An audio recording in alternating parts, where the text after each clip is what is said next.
Hello, welcome to Jenny Santoshi collection. చూడండి, ఈరోజు నేను చూపించే శారీస్ ఏంటంటే మనం ముత్యాల అమ్మవారికి పెట్టుకుంటాం కదా, బ్లాక్ లేకుండా ఆఫ్ వైట్ కాదు, గోధుమ కలర్ అనమాట. బ్లాక్ అయితే లేదు.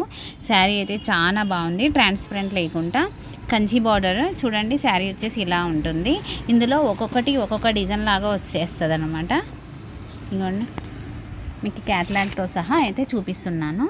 శారీ అయితే ఇలా ఉంటుంది. ఇంకొంచెం డార్కే ఉన్నాయి బయట. పింక్, ఇది శారీ, ఇది ఫోటో. గోధుమ కలర్, డార్క్ గోధుమ కలర్లో ఉంది కలర్ అయితే. ఈ శారీ అయితే అచ్చం వర్క్ చేసినట్టే ఉంది. నువ్వు సౌండ్ చేస్తే నేను ఏం మాట్లాడాను. ఓకేనండి, మీకు ఇందులో ఏదైనా కావాలి అనుకుంటే స్క్రీన్ షాట్ అయితే చేసేయండి. కొరియర్ ఫెసిలిటీ ఉంటుంది. అంత హ్యాండ్ స్టాక్తోనే ఉంటుందండి.